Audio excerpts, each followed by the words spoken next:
Bismillahirrahmanirrahim. Assalamualaikum warahmatullahi wabarakatuh. Ya Alhamdulillah wassalatu wassalamu ala Rasulillah wa ala alihi wa sahbihi wa mawalah wa la haula wa la quwata illa billahi wa ba'du. Alhamdulillah di malam hari ini masih bisa duduk untuk bertalabul ilmi di Masjid Nidaul Ilmi, dan kita masih melanjutkan sirah Mustafa, sejarah manusia pilihan Rasul kita Nabi besar Muhammad sallallahu alaihi wasallam. Kita masih meneruskan tentang sepak terjang Yahudi ketika Nabi sallallahu alaihi wasallam pasca hijrah dari Mekah ke kota Madinah.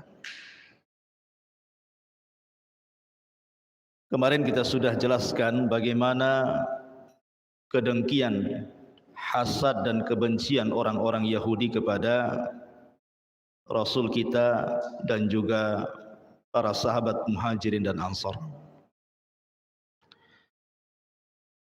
Ada satu kisah menarik yang dicantumkan oleh ahli sejarah tentang upaya sihir orang-orang Yahudi kepada Nabi sallallahu alaihi wasallam. Dan itu dilakukan oleh seseorang yang bernama Labid ibnul A'sam. Labid ibnu A'sam. Labid ibnul A'sam ini seorang Yahudi dari kabilah Bani Zurek. Dan kabilah Bani Zurek ini pada dasarnya bukan kabilah Yahudi. Dia kabilah Arab dan masuk pada kabilah Khazraj. Artinya kabilahnya orang-orang Ansar.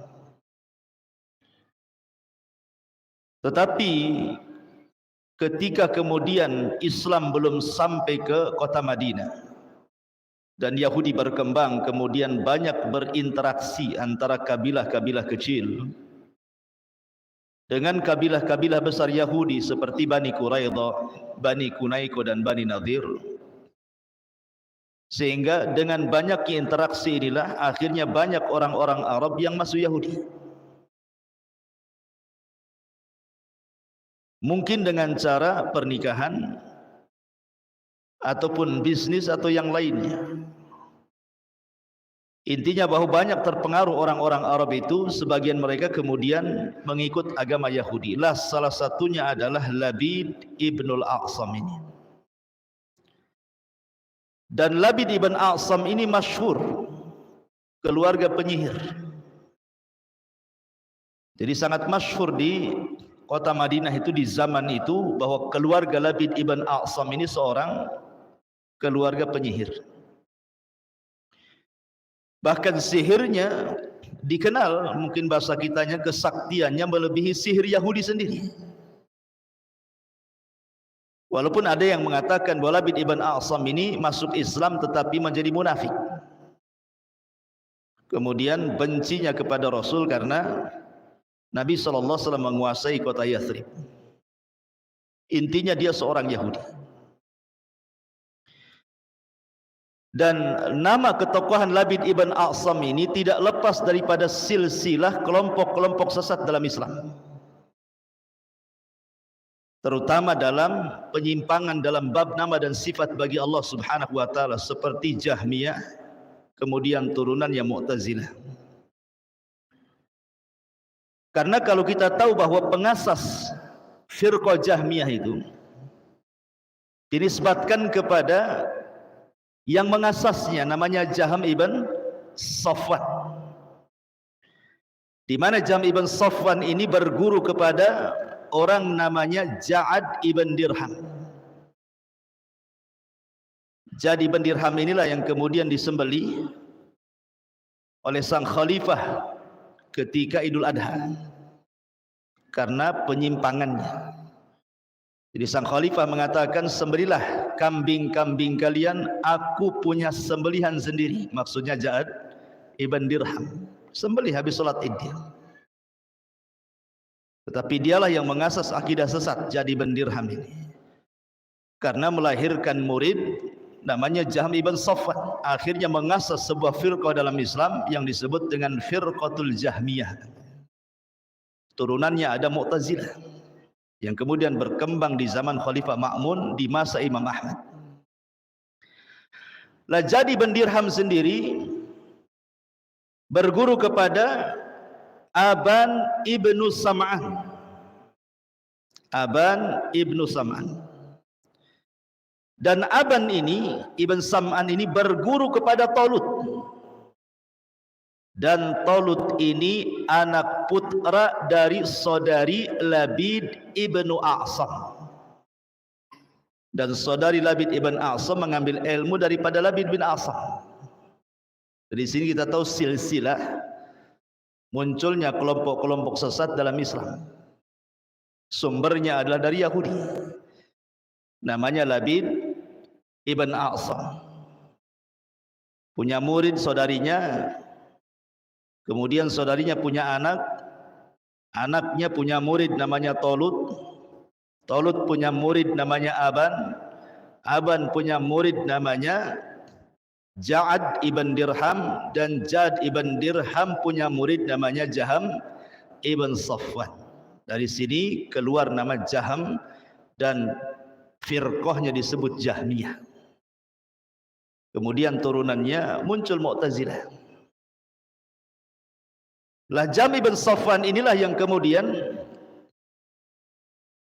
pertama kali mengingkari soal nama dan sifat bagi Allah. Dia mengatakan tidak ada nama dan tidak ada sifat bagi Allah. Sebab kalau menetapkan nama serupa dengan Allah, sebagaimana ketika menetapkan sifat serupa bagi Allah, makanya mereka tidak menetapkan adanya nama dan sifat bagi Allah. Sampai suatu ketika Jahm ibn Safwan ini ditantang debat oleh kelompok yang mereka menyembah berhala, tidak menyembah Tuhan kecuali Tuhannya bisa dilihat, bisa disentuh, bisa dicium. Intinya kalau nampak dengan panca indera baru disembah. Mereka para penyembah berhala, wathaniyun. Berdebatlah antara mereka dengan Jahm ibn Safwan yang mengingkari nama dan sifat bagi Allah ini. Jadi kelompok ini bertanya, siflana ya Jahm rabbak, kalau begitu engkau mengingkari tidak ada nama dan sifat bagi Allah, sifatkan kepada kami Tuhanmu seperti apa. Bingunglah dia ketika ditanya seperti ini kan. Mau menyebut nama dia ingkari nama, mau menyebut sifat dia pula ingkari sifat. Akhirnya dia mengatakan, berikan waktu kepadaku beberapa hari, aku akan mencari jawabannya. Akhirnya dia tidak keluar rumah selama 40 hari, tidak sholat. Itulah ciri-cirinya firqah sesat.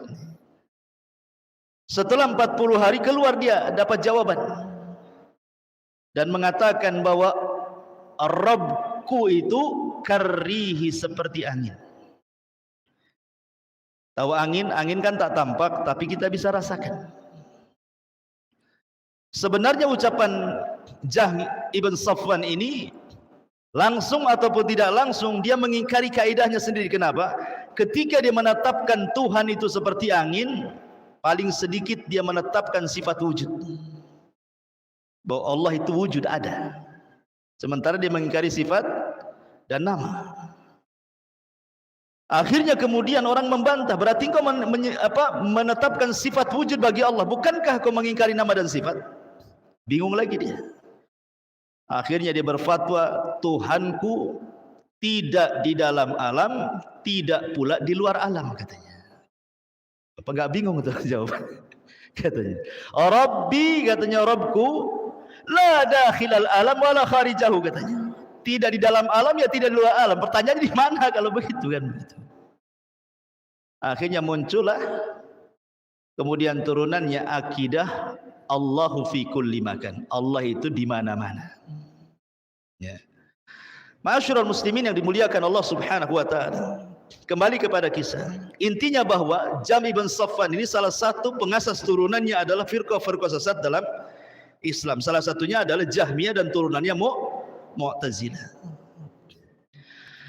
Lah, Labid ibn Asam ini suatu ketika didatangi oleh tokoh-tokoh Yahudi. Karena tokoh-tokoh Yahudi ini sudah sakit hati kepada Rasul. Rasul itu sebenarnya disihir bukan sekali dua kali, berkali-kali oleh orang-orang Yahudi itu, tapi tidak mempan sihirnya, kurang manjur. Ya.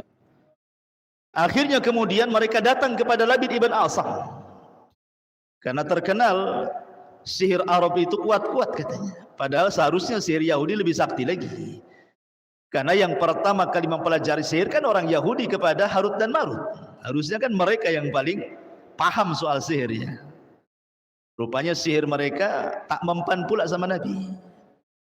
Makanya kemudian meminta kepada Labid ibn Asam supaya menyihir Nabi. Tentu Labid ibn Asam meminta imbalan. Apa imbalannya? Karena tukang-tukang sihir itu kan harus berbisnis dengan jin. Minimalnya jin dapat keuntungan dengan kehormatan di mana dukunnya sujud kepada dia, sementara dukun-dukun itu mendapatkan keuntungan materi kan. Dia dapat dunia. Seperti tukang-tukang sihir Fir'aun. Sebutkan dalam Al-Quran ketika Fir'aun meminta untuk menghadapi Musa. Apa kata tukang sihir Fir'aun? Alana ajrun. Imbalannya apa ya Fir'aun? Kalau kami harus menghadapi Musa itu. Innakum minal muqarrabin, kata Fir'aun. Pasti kamu akan mendapatkan banyak dunia karena engkau orang-orang dekat aku, kata Fir'aun. Jadi di mana-mana yang namanya dukun itu pasti mencari materi. Di atas kedustaan dan penipuan. Coba lihat, antum pernah dengar dukun pengganda uang? Itu yang tertipu itu bukan orang biasa. Sekelas dokter, profesor kena tipu. Logika pun nggak masuk akal. Kalau memang dukun ini bisa menggandakan uang, ngapain dia menggandakan uang orang? Bagus dia gandakan uang dia sendiri jadi kaya raya. Dia bisa beli lahan, beli rumah, beli ini, ngapain pula gandakan uang orang? Berarti ketika dia menggandakan uang orang itu, berarti hakikatnya dia sedang menggandakan uang orang untuk dia. Ambil uang orang untuk dia. Sementara uang orang lain itu justru tidak pernah berganda-ganda. Yang ada kena tipu. Sebagiannya dibunuh. Kita lihat kasus dulu kan, ada dukun pengganda uang. Syaratnya apa? Harus berendam di sungai itu berapa hari, akhirnya mati kedinginan. Dukunnya dapat uang, mati yang punya uang. Kena tipu pula kan itu. Otaknya enggak ada. Ya. Intinya bahwa Labid ibn Asam meminta kepada orang-orang Yahudi itu, apa balasan kami? Mereka mengatakan, engkau akan kami berikan sekian dan sekian dari dinar. Maka kemudian kata Labid, harus aku apakan dia dengan sihirku ini? Minimalnya buatlah si Muhammad itu gila hilang akal. Supaya dia tidak bisa berdakwah lagi maksudnya. Maka kemudian Labid ibn Asam ini punya saudari sebagaimana dikatakan oleh Al-Hafidh Ibnu Hajar rahimahullahu taala. Karena dia kan keluarga tukang sihir. Ada yang mengatakan yang menyihir Labid ibn Asam, ada yang mengatakan yang menyihir itu saudarinya, ukhtu Labid. Bagaimana pernyataan Al-Hafidh dalam kitab Fathul Bari. Dan sihir perempuan itu lebih canggih dibandingkan sihir laki-laki. Makanya ketika Allah Subhanahu wa taala menyebutkan kalimat naffatsat menggunakan muannats bukan mudzakkar. Min syarri naffatsati fil 'uqad. Naffatsat menggunakan perempuan bukan laki-laki. Karena sihir perempuan itu lebih hebat dibandingkan sihir laki-laki. Kenapa? Pertama, karena wanita itu naqisatu aqlin, akalnya kurang. Dia kalau sudah menjadi penyihir itu totalitas.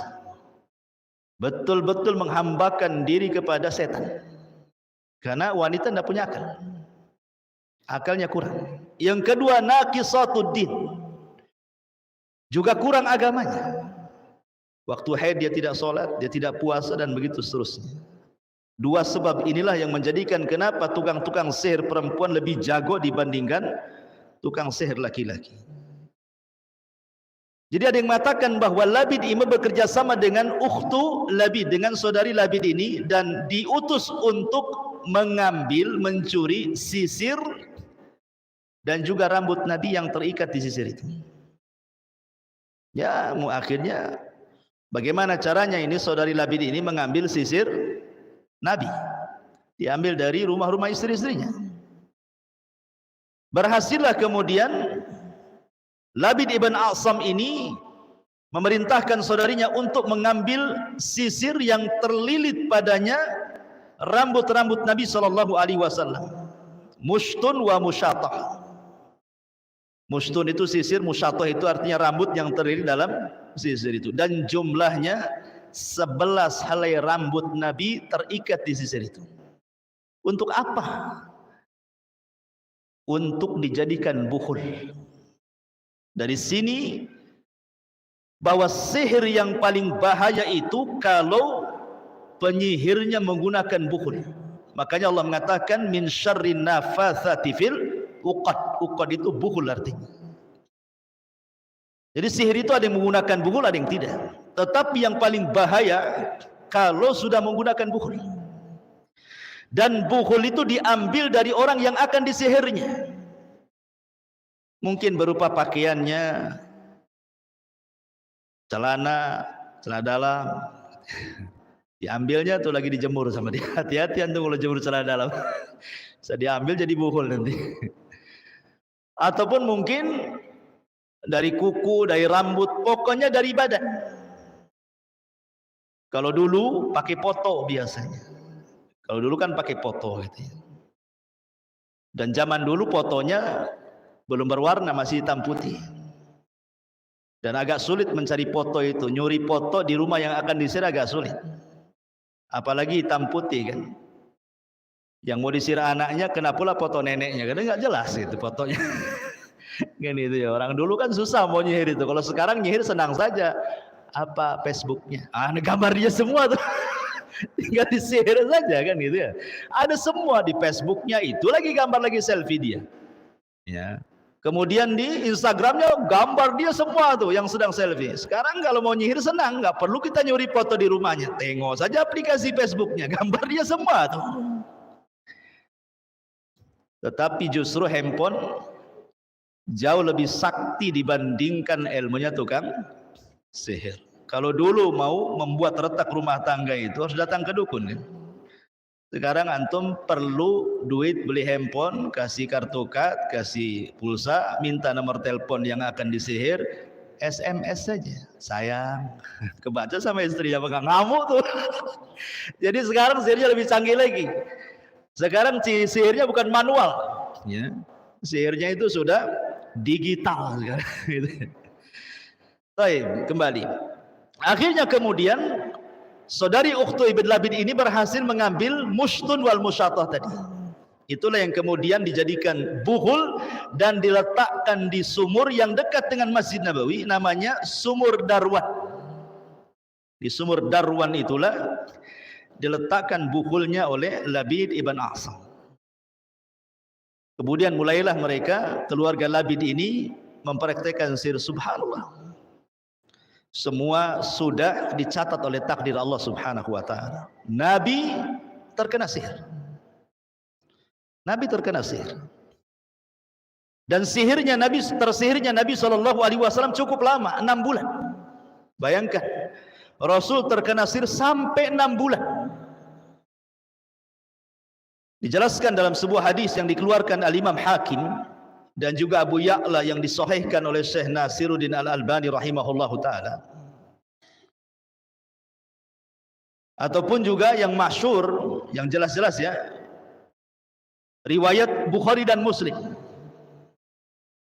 Ingat bahwa tersihirnya Nabi SAW tercatat dalam Sahih Bukhari dan tercatat dalam Sahih Muslim. Bukan hanya tercatat di kitab-kitab sunan-sunan, tidak. Artinya kalau sudah tercatat dalam Sahih Bukhari dan Muslim, kita tidak syak lagi tentang kesohihannya. Bahwa Bukhari dan Muslim adalah hadis tersahih setelah Al-Quran. Karena ada orang-orang dari kalangan ahli kalam dan falasifah, ahli filsafat, mereka berusaha mengingkari tentang hadis tersihirnya Nabi. Padahal sudah jelas-jelas tercantum dalam Bukhari Muslim. Alasannya apa? Bertentangan dengan kemaksuman katanya. Masa maksum kena sihir katanya? Bukankah Rasul maksum terjaga? Kau kena sihir pula katanya. Sehingga kemudian dengan akal mereka berusaha untuk membatalkan kesohihan nas. Ingat bahwa dalam kaidah kita ketika memahami nas, apabila nas itu sahih, jelas-jelas sahihnya diriwayatkan Bukhari Muslim, maka tidak bisa dibatalkan dengan akal. Harus terima karena sahih hadisnya.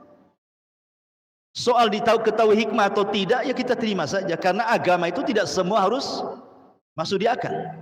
Ada yang masuk di akal, ada yang tidak. Dan kita katakan bahwa Nabi SAW itu manusia sama dengan kita. Nabi SAW bukan hanya terkena sihir, dia pun pernah sakit, pernah demam. Bahkan Nabi SAW merasakan demam itu berlipat-lipat sakitnya dibandingkan kita manusia biasa. Nabi itu kalau sakit kepala, sakit itu berlipat-lipat dibandingkan kita. Ya, karena Nabi itu diberikan ujian lebih berat dibandingkan kita. Nabi pernah terluka dalam perang Uhud, bahkan hampir mati. Sampai helm bajunya, helm kepalanya itu oleh Ibnu Qami'ah kena belah pedang sampai retak tuh. Kemudian serpihannya menancap di pipinya. Siapa yang mengambil serpihan yang nancap di pipi Nabi? Abu Ubaidah ibnul Jarrah, sampai rompang giginya, sampai ompong giginya, gara-gara mencabut serpihan Nabi. Apa namanya? Serpihan besi dari kepala, helm besi yang menancap di pipi Nabi. Oleh Abu Bakar berusaha diambil tapi tidak bisa. Maka Abu Ubaidah kemudian mengambil dengan giginya sampai rompang giginya, sampai ompong. Tapi Rasul mengatakan bahwa tidak ada sahabat yang paling indah senyumnya melebihi Abu Ubaidah ibnul Jarrah, walaupun dia ompong. Jadi kalau Nabi sudah ngomong begitu, ya dialah paling indah senyumnya. Karena Nabi yang mendoakan. Kalau antum ompong, ya beda dengan Abu Ubaidah. Mungkin antum nggak berani mangap tuh kan. Kalau bisa kasih gigi palsu lah, ya, yang dari plastik itu ya, supaya nggak nampak ompongnya. Jadi Nabi SAW kan bukan hanya terkena sihir, dia kan juga pernah sakit. Kemudian pernah hampir dihabarkan meninggal di perang Uhud. Kemudian Rasul juga terkena serpihan besi-besi gitu ya. Kemudian retak juga kemudian giginya di perang Uhud. Tetapi kan tidak menghalangi dia untuk menjadi seorang nabi. Sakit dia, luka dia, itu bukan penghalang dia seorang nabi. Tetap dia seorang nabi karena tidak mempengaruhi wahyu masalahnya. Sama sihir pun tidak mempengaruhi wahyu sama sekali. Wahyu Allah Subhanahu wa taala tidak terpengaruh dengan adanya sihir dari Labid ibn Asam. Nabi SAW hanya merasakan pengaruh sihir itu hanya kelemahan badan saja. Kemudian terhayalkan kalau dia pernah menggauli istrinya, padahal tidak. Terkadang dia junub padahal malamnya tidak junub. Lemah badannya. Ya bukan hanya Nabi saja, Nabi Musa saja terpengaruh kok. Ketika tukang-tukang sihir itu, Fir'aun melemparkan tali-talinya kemudian jadi ular dan bergerak-gerak, Musa ketakutan, terhipnotis. Sehingga Allah mengatakan, la takhaf, jangan takut wahai Musa, lemparkan tongkatmu. Lah Musa lo terhipnotis dengan apa namanya? Sihirnya tukang-tukang sihir Fir'aun. Karena sihir itu kan ada dua, salah satunya pertama sihrut takhil, sihir hipnotis. Dan yang kedua sihir hakiki yang memang hakikat bisa membuat orang sakit, membuat orang lumpuh, bisa membuat orang mati. Itu hakikat namanya. Ada sihir namanya sihir takhil. Sihir takhil itu identik dengan hipnotis. Dihayalkan antum itu. Ya. Walaupun para Pemain hipnotis tidak diterima kalau seandainya apa yang mereka lakukan itu bagian daripada sihir. Terapi hipnotis kita katakan sihir. Gimana tidak sihir? Orang lagi narik duit di ATM, ditepuk belakangnya duitnya sama dia semua. Gimana nggak disihir itu? Orang ke pasar, beli sambil merokok, kemudian asapnya terkena orang yang jual sayur. Tiba-tiba mana kembalinya? Bayar pun belum, kasih kembali. Terhipnotis dia. Ya.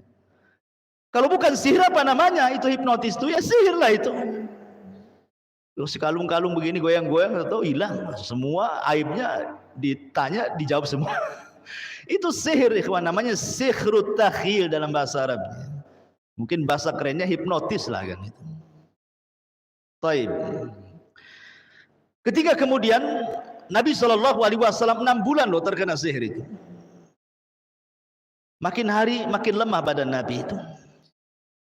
Akhirnya kemudian Aisyah Ummul Mukminin radhiyallahu anha melihat ada kelainan dari Nabi SAW, kemudian menyarankan agar Nabi SAW meminta fatwa kepada Allah. Berdoalah kepada Allah. Mudah-mudahan Allah mencari jalan kesembuhan. Maka Nabi pun dari ba'da Isya dia pun salat, kemudian berdoa, salat, berdoa, dan begitu seterusnya sampai mendekati waktu fajar. Tidak tidur. Dihabiskan untuk ibadah malam itu. Lah ketika mendekati waktu fajar, Rasul tertidur. Namanya manusia, lelah juga, ngantuk juga tidurnya. Lah saat tidur itulah kemudian turun dua malaikat. Dua malaikat, ada yang mengatakan Jibril dan malaikat yang tidak disebut namanya, ada yang mengatakan Jibril dan Mikail, wallahu alam. Yang jelas bahwa dua malaikat ini satu berdiri di kepalanya, satu berdiri di kakinya, karena Rasul kan terlentang. Kemudian yang satu mengatakan, ada apa dengan Muhammad ini? Maka malaikat satunya mengatakan matbub. Matbub itu artinya terkena sihir. Kemudian dikatakan man tabbahu, siapa yang berani menyihirnya? Maka malaikat satunya mengatakan Labid ibnul A'sam. Labid ibn A'sam. Kemudian fi ayyi syai'in, dengan apa penyihir itu menyihir dia? Qala, dia mengatakan bi mushtin wa musyatah, dengan sisir dan lilitan rambut Rasul di sisir itu. Ada yang mengatakan jumlahnya 11 rambut terlilit di sisir itu. Qala, kemudian dikatakan lagi, lalu di mana diletakkan bukulnya sekarang? Maka malaikat satunya mengatakan fi bi'ridhi arwan, di sumur yang namanya sumur Arwan. Ada yang mengatakan Awan, ada yang mengatakan Zarwan, ada yang mengatakan Arwan. Sumur itu masih ada. Jadi kalau antum ke Saudi, oleh orang Saudi dipagari itu sumur yang pernah diletakkan sihirnya Labid ibn A'sam, bisa dilihat masih ada sumurnya, tapi sudah ditimbun sama Nabi, tapi masih ada sisa-sisa peninggalan sumurnya itu. Kemudian fa'ataha Rasulullah sallallahu alaihi wasallam fi unasin min ashabihi. Maka Nabi sallallahu alaihi wasallam mengajak beberapa para sahabat, di antaranya Ali, Zubair dan yang lainnya, setelah kemudian sembuh dari sihirnya, untuk mengambil bukulnya. Kemudian sampailah ke sumur Awan atau Arwan atau Zarwan. Rupanya di situ Rasul melihat pemandangan yang menakutkan, sampai dia bercerita kepada Aisyah, ya Aisyah, wallahi laka anna ma'aha nuqa'atul hinnah wa ka'anna nakhlaha ru'usus syayatin. Wahai Aisyah, kata Nabi sallallahu alaihi wasallam, demi Allah seakan-akan airnya seperti sari pacar, dan seakan-akan pohon kurmanya seperti kepala-kepala setan. Jadi sumur yang diletakkan bukul itu menakutkan sumur itu. Sampai Ali radhiyallahu an kemudian menawarkan diri untuk turun ke sumur itu mengambil bukhulnya, tapi Rasul mengatakan jangan sampai keburukannya menyebar, sebaiknya timbun saja sumur itu. Akhirnya kemudian sumur itu pun ditimbun dan hilanglah sihir Nabi sallallahu alaihi wasallam. Bagaimana caranya Nabi sallallahu alaihi wasallam bila hilang sihirnya? Jadi ketika malaikat ini turun kepada Nabi sallallahu alaihi wasallam dan tahu Rasul tersihir, maka dua malaikat ini meruqyah Rasul dengan membacakan dua surat yang disebut dengan muawwidhataini, dua surat perlindungan, Qul a'udzu birabbin nas dan Qul a'udzu birabbil falaq.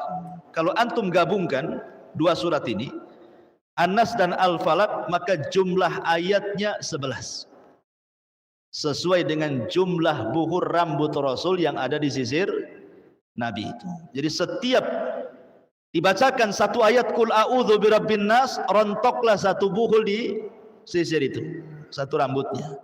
Kemudian ayat yang kedua, rontok lagi dua rambutnya. Ketika selesai maka 11 rambut itu rontok dan terpisah dari sisirnya.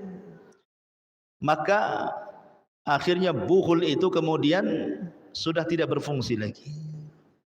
Dari sini Nabi sallallahu alaihi wasallam tidak pernah meninggalkan membaca muawwidhataini sebelum tidur. Dari kasus ini Nabi tidak pernah meninggalkan sebelum tidur membaca Qul a'udzu birabbin nas dan Qul a'udzu birabbil falaq. Terkadang kemudian ditambah dengan surah Al-Ikhlas. Surah Al-Ikhlas itu dua.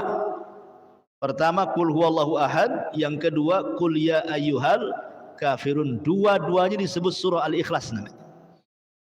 Bedanya kalau Al-Ikhlas Qul huwallahu ahad ini bicara tentang rububiyah. Kalau Qul ya ayyuhal kafirun bicara tentang uluhiyah. Makanya dua-duanya disebut suratul Ikhlas. Kalau dipisah, yang satu disebut suratul Somad, yang satu disebut surah Al-Kafirun. Tapi dua-duanya disebut ikhlas karena dua-duanya bicara tentang dua tauhid yang mulia, satu rububiyah, satu uluhiyah.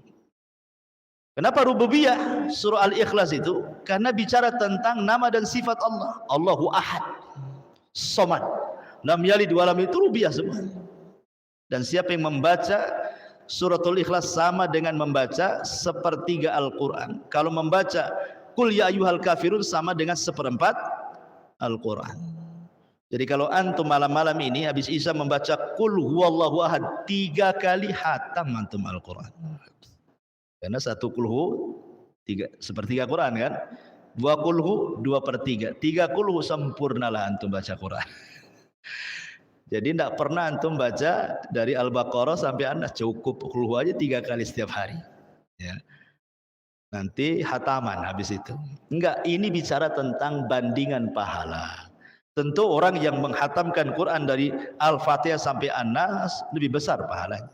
Karena setiap satu huruf yang antum baca 10 pahala. Ini kan bicara bandingan pahala. Sama dengan orang haji dengan orang yang mengambil pahala haji. Antum sholat subuh tidak beranjak dari tempatnya sampai matahari terbit meninggi satu tombak, lakukan 2 rakaat syuruk, maka sama pahala dengan haji.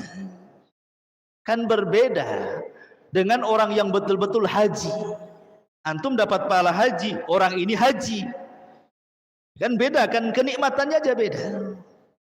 Antum menghayal lewat tutup tengok Ka'bah. Orang itu betul-betul nyium Hajar Aswad kan. Itu aja beda kan itu ya. Jadi ini bicara tentang pahala, namanya targhib. Rasul itu terkadang tarhib menakut-nakuti terkadang targhib berusaha untuk menyemangati dengan habar-habar gembira, pahala-pahala, sorga-sorga dan begitu seterusnya. Kembali kepada kisah. Jadi akhirnya kemudian Nabi SAW setelah memusnahkan bukhul itu, maka Nabi SAW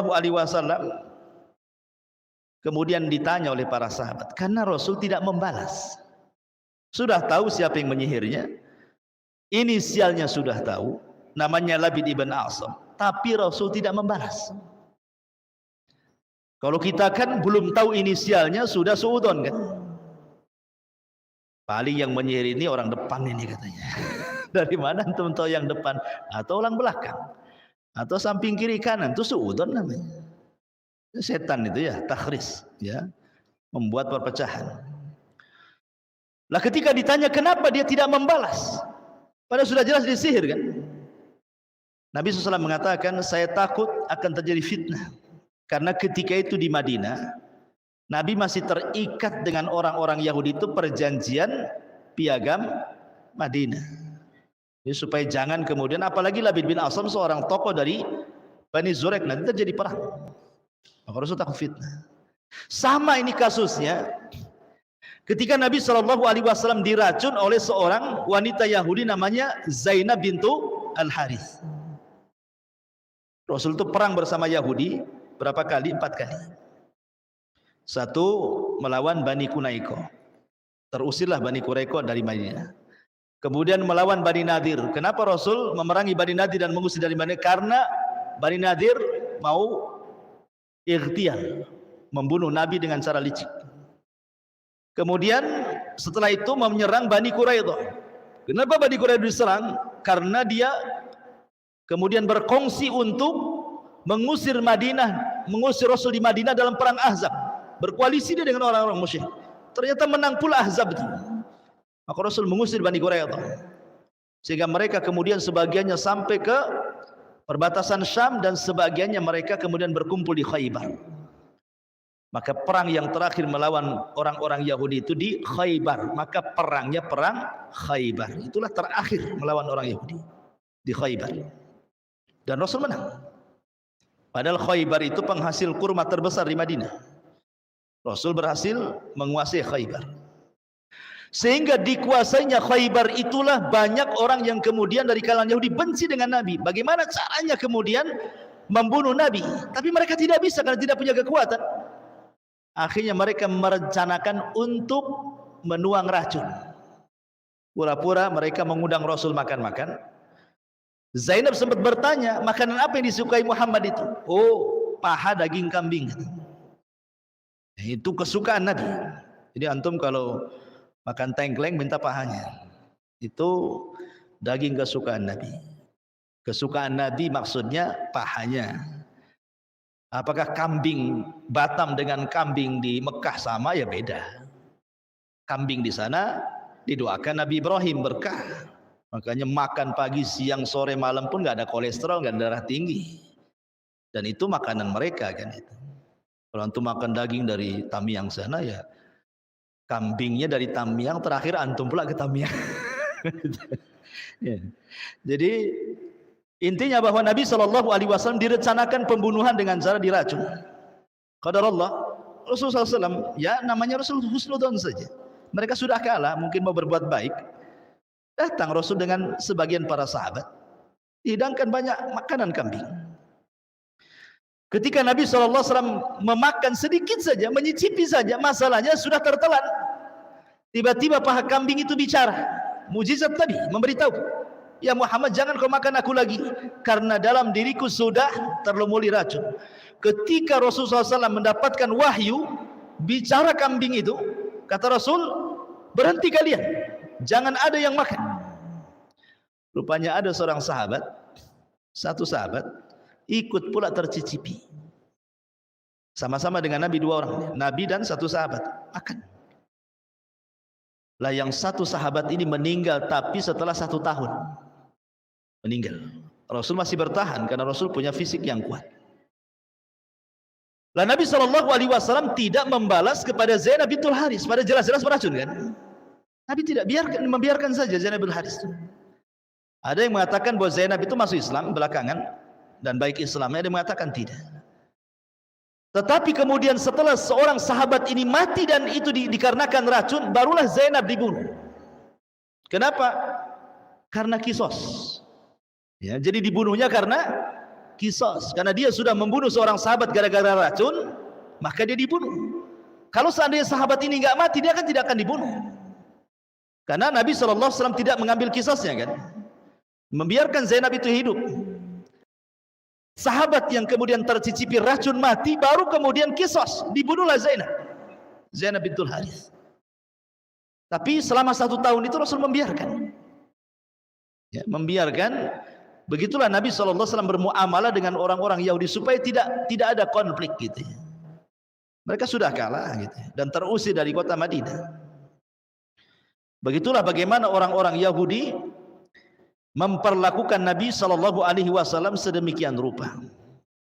Ya, karena bagaimanapun misinya orang Yahudi itu adalah misi dunia. Mereka itu kan di otaknya dunia-dunia saja.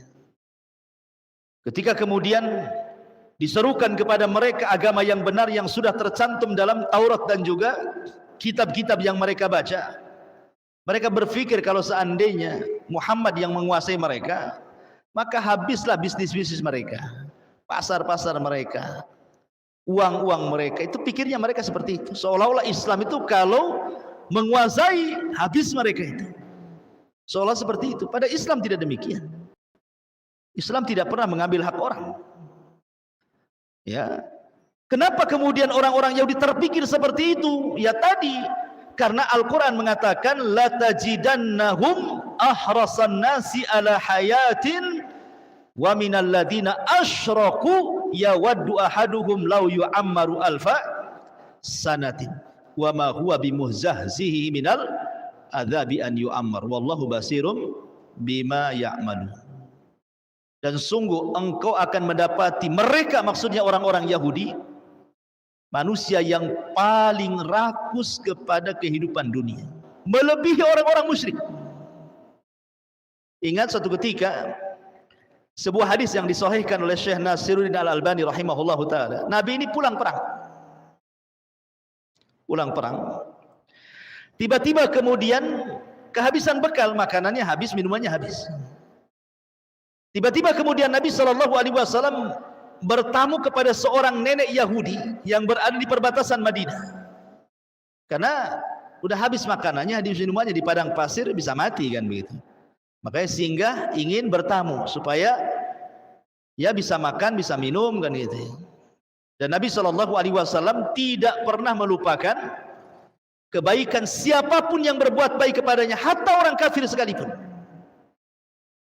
Maka Abu Musa Al-Asy'ari radhiyallahu anhu yang menceritakan kisah ini mengatakan ketika Nabi SAW betul-betul dihormati sama wanita tua Yahudi ini dalam rangka jazaul ihsan ilal ihsan, balasan kebaikan dengan kebaikan. Jadi Nabi SAW bertanya kepada wanita ini, nanti sepulangnya aku ke Madinah, kira-kira apa yang kau kehendaki kami kirim. Wahai nenek, sebutkan saja, kau sudah berbuat baik kepada kami, ngasih makan, ngasih minum, ngasih tempat. Kira-kira kalau kami sudah pulang ke Madinah, apa yang kau kehendaki, nanti kami kirim saja. Kata wanita ini mengatakan, faqala naqatun, berilah aku seekor unta supaya aku punya kendaraan. Karena di zaman itu kan kendaraan pakai unta. Ya. Kemudian kata Nabi SAW, apa lagi? Kata wanita ini, berikan kepadaku kalban yahrusu ghanami, anjing untuk merawat kambing-kambingku supaya jangan diterkam serigala. Kemudian apa lagi? Ya. Berikan kepadaku jariyah, budak wanita supaya dia menjadi pembantuku. Kemudian apa lagi? Ya Allah, enggak berhenti permintaannya. Hanya ngasih makan, ngasih minum, ngasih tempat. Ketika Rasul ingin membalas kebaikan, kira-kira apa balasannya? Disebutkan semuanya. Ibaratnya saya bertamu kepada antum 3 hari. Jadi anak ngomong, sebagai balasannya nih, karena antum sudah ngasih makan, ngasih minum, ngasih tempat tinggal 3 hari, kalau saya pulang ke Jawa Barat, kira-kira mau apa antum? Saya mau Fortuner Ustaz 1. Ya kan? Mau apa lagi? Gitu ya. Oh kalau bisa rumah saya harus renovasi nih, tak ada duit. Renovasi. Apalagi nggak berhenti. Jadi Nabi SAW heran. Orang ini tamak sekali, lobak sekali gitu ya hidupnya. Kata Nabi SAW, wahai nenek, a'ajazti ka'ajuzi Bani Israel. Lemahkah engkau wahai nenek untuk seperti seorang nenek di zaman Bani Israel gitu. Sahabat bertanya, Rasul, apa maksudmu nenek di zaman Bani Israel itu? Rasul cerita. Dulu kata Nabi SAW, Inna Musa lamma sara bi Bani Israel min Misra dhallu tariq. Dulu Nabi Musa ketika membawa Bani Israel dari Mesir menuju tanah perjanjian Palestina, nyasar di tengah jalan, tidak tahu jalan. Dulu gak ada Kompas, apalagi Google Map kan itu. Nyasar. Sehingga kemudian ulama uhum, orang-orang yang berakal, murid-murid pilihannya Musa mengatakan, oh jangan-jangan karena kita tidak melaksanakan wasiatnya Nabi Yusuf, katanya. Kata Musa, aku tidak ingat apa ya. Mereka mengatakan Nabi Yusuf sebelum meninggal, dia berwasiat agar jasadnya jangan dikubur di Mesir, tetapi kuburlah di Palestina. Oh boleh jadi mungkin gara-gara itu kita tersesat karena tidak membawa jasadnya Nabi Yusuf. Dan ingat, jasadnya para nabi itu tidak pernah dimakan tanah ya, walaupun dikubur lama-lama pun. Seandainya Allah takdirkan ada orang yang menggali di kuburan nabi, walaupun sudah 4 abad yang silam, 14 abad yang silam, nabi itu tidak akan berubah ketika meninggal sampai hari ini. Tapi kan tidak boleh haram menggali kuburan nabi. Kalau seandainya digali, maka jasadnya para nabi tidak akan rusak dimakan tanah ya. Makanya Nabi Yusuf alaihi salatu wasalam jasadnya masih utuh. Lah ketika itu qadarullah, memang tidak ada yang tahu kuburannya Nabi Yusuf kecuali seorang nenek. Satu-satunya yang tahu kuburannya itu adalah seorang nenek tua. Inilah yang diceritakan Nabi kepada nenek Yahudi itu, hei nenek, lemahkah engkau untuk menjadi seorang nenek di zaman Bani Israel yang mengetahui di mana kuburan Nabi Yusuf. Jadi akhirnya kemudian Rasul mengatakan, wahai nenek, tolonglah beritahu di mana kuburan Nabi Yusuf. Maka nenek ini mengatakan, la af'al hatta tu'tini hukmi. Aku tidak akan memberitahu sampai kau bayar dulu. Ada imbalannya. Wani piro bahasa kitanya. Jadi akhirnya kemudian kata Nabi Musa, maumu apa? Tiba-tiba nenek ini mengatakan, ketika Nabi Musa mengatakan dulluni ala qabri Yusuf, maka nenek ini mengatakan, aku tidak macam-macam, minta aku nama akafil jannah, jadikan aku temanmu di sorga. Nabi Musa pusing, masa gara-gara nunjukkan kuburan saja minta sorga dan jadi teman dia pula di sorga. Nabi Musa terdiamlah, emang sorga milik dia. Allah kirim malaikat, dan malaikat mengatakan kepada Nabi Musa, ya Musa, Allah sudah mengabulkan permintaan wanita itu. Maka wanita ini menunjukkan kuburannya, kemudian kuburan digali, baru kemudian setelah jasadnya Nabi Yusuf ini ketemu, kemudian dibawa ke tanah perjanjian dan tidak nyasar lagi. Syahidnya di sini apa? Kalau sudah nenek-nenek itu jangan macam-macam. Minta unta, minta ini, minta. Tengok nih nenek zaman Bani Israel, minta sorga gitu maksudnya gitu loh. Ya, udah tua kok macam-macam gitu loh. Nah, Rasul ini mengatakan, lihat bagaimana orang Yahudi itu nggak kenal tua, nggak kenal muda, nggak kenal kaya, nggak kenal miskin. Pokoknya mereka dengan dunia itu cinta sekali. Kalau bisa 1000 tahun mereka itu jangan mati, ya kan? Padahal mereka mengklaim bahwa sorga itu milik mereka. Kalaupun harus masuk neraka 3 hari saja katanya, atau 40 hari paling lama. Makanya Allah mengatakan, kalau kalian memang penduduk sorga, kenapa tidak berangan-angan mati saja? Malah pengen hidup 1000 tahun pula. Berarti sebenarnya kalian juga merasakan bahwa kalian itu bukan ahli sorga. Kalau bisa jangan mati. Ya itulah orang-orang Yahudi. Wallahu a'lam bishawab. Dan manfaatnya, subhanakallahumma bihamdika asyhadu an la ilaha illa anta astaghfiruka wa atubu ilaik. Allahu ta'ala alam. Assalamualaikum warahmatullahi wabarakatuh.